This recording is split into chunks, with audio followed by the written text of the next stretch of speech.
Hello friends, இப்போ நான் சொல்ல போகிற விஷயம் யாருக்கு அப்படின்னு பார்த்தீங்கன்னா, வீட்டில் ஏதோ ஒன்று அமானுஷ்யமாக நடக்குது, நெகட்டிவ் எனர்ஜி நிறைய இருக்கிற மாதிரி இருக்குது. நல்லா இருக்கிற ஹஸ்பண்ட் அண்ட் ஒய்ஃப்குள்ளே சண்டை சச்சரவு பிரிவெல்லாம் வர ஆரம்பிச்சிருச்சு.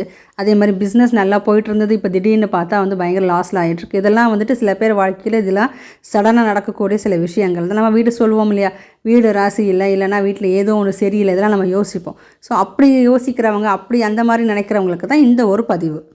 இது மாதிரி என்னோடய வாழ்க்கையில் நடந்திருக்கு. நாங்கள் கோவாவில் இருந்தப்போ மீன், குருவி இதெல்லாம் நாங்கள் வளர்த்துட்டு இருந்தோம். ஒரு வீட்டிலேருந்து இன்னொரு எனக்கு ஷிஃப்ட் ஆகி போகும்போது 2 நாள் அந்த மீன் எல்லாமே இறக்க ஆரம்பிச்சிருச்சு. அதே மாதிரி ஒரு 3-4 நாளுக்குள்ளேயே அந்த குருவியெல்லாம் ஒன்றுக்கு ஒன்று அந்த கூண்டுக்குள்ளேயே அடிச்சுக்கிட்டு 2மே இறந்துருச்சு. எனக்கு அப்போ தெரியல. திருப்பி வாங்கி வச்சா திருப்பி இதே தான் நடந்தது. அப்புறம் தேவையில்லாத சண்டைகள், தேவையில்லாத பிரச்சனைகள்லாம் வீட்டில் வர ஆரம்பிச்சதும் எனக்கு கொஞ்சம் பயமாக போயிட்டு, அங்கே பக்கத்தில் சிவன் கோயில் இருக்குது, அங்கேருந்து அவர்கிட்ட கேட்டேன், நான் என்ன செய்யலாம் அப்படின்னு சொல்லி நான் கேட்டப்போ தான் அவர் வந்தார். வீட்டுக்கு வந்துட்டு இந்த மாதிரி தேங்காய், நான் அப்போ அதை தான் உங்களுக்கு நான் சொல்கிறேன், இது இவங்கக்கிட்ட கேட்டும் நீங்கள் தெரிஞ்சுக்கலாம், இல்லை நீங்களாவும் வீடியோ பார்த்து செய்யலாம், எந்த சைடு எஃபெக்ட்டும் கிடையாது, நல்லது தான் நடக்கும். அதான் தைரியமாக சொல்கிறேன். அதாவது இது முழு தேங்காயை கொண்டையெல்லாம் எடுக்காமல் அலம்பிட்டு நல்லா ஃபுல்லாக மஞ்சளை பூசிட்டு, நம்ம கண்கள் சொல்லுவோம் இல்லையா, அதில் 2 சைடு குங்குமத்தை நான் வச்சுக்கிறோம். அதாவது இது அம்பாளோட முகமாக நாம் இப்போ பாவிச்சுக்கிறோம். இது எப்படி நாம் இந்த விஷயத்தை செய்யணும் அப்படின்னா, நம்ம நிலைவாசல் இருக்கு இல்லையா, என்ட்ரன்ஸ் வாசல் இருக்கு இல்லையா, அதில் ஒரே ஒரு மூலையில் மட்டும் ஃபஸ்ட்டு தேங்காயை வச்சுக்கிறோம்.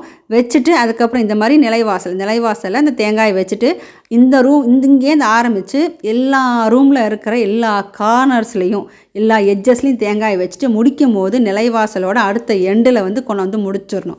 முடிச்சுட்டு இதை அப்படியே நம்ம கொண்டு போய் வாசலில் வச்சிடணும். திருப்பி நம்ம வீட்டுக்குள்ளே எடுத்துகிட்டு வரதெல்லாம் கூடாது. இதை நான் அந்த பரிகாரம் நான் இப்போ செய்யலை, உங்களுக்கு ஜஸ்ட்டு காட்டினேன், அவ்வளோதான். ஸோ இதை நம்ம எல்லா கார்னர்ஸ்லையும் வச்சுட்டு நிலைவாசலோட அடுத்த எண்டில் அதை முடிச்சுட்டு அப்படியே கொண்டு போய் வாசலில் வச்சுட்டு, நம்ம பொதுவாக தேங்காய் உடைக்கிறது பிள்ளையார் கோயிலில் தான் உடைப்போம். அதே மாதிரி கடகடன்னு கொண்டு போயிட்டு பிள்ளையார் கோயிலில் ஒரு சதுர்க்காய் இதை அப்படியே உடச்சிருங்க. வச்சதுக்கப்புறம் திரும்பி பார்க்காம வந்துடுங்க. வாசலில் தண்ணி இருக்கட்டும், இந்த மாதிரி கை காலம் அலம்பிட்டு நம்ம வீட்டுக்குள்ளே வந்துட வேண்டியதான், அவ்வளோதான். இது ஒரு தடவை பண்ணால் போதும். இது நம்ம கடவுள் மேல் நம்பிக்கை வச்சு ஒரு அம்பாலாம் நினச்சி தான் நம்ம இந்த பரிகாரத்தை பண்ணுறதுனால எந்த ஒரு சைடு எஃபெக்ட்டும் இருக்காது, நல்லது தான் நடக்கும். உங்கள் வீட்டில் ஏதாவது ஒரு கிட்ட சக்தி இருக்கிற மாதிரி ஃபீல் ஆச்சு அப்படின்னா இதை நீங்கள் செஞ்சீங்கன்னா கண்டிப்பாக ஒரு நல்ல எஃபெக்ட் கிடைக்குங்கிறது நான் கண்கூட என் வாழ்க்கையில் பார்த்த ஒரு விஷயம். அதனால தான் உங்கள் கூட நான் தைரியமாக நான் ஷேர் பண்ணுறேன்.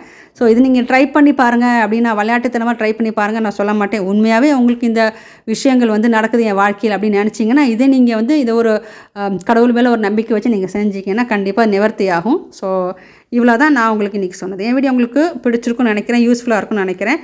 பிடிச்சிருந்தால் like and subscribe. Thank you. Bye.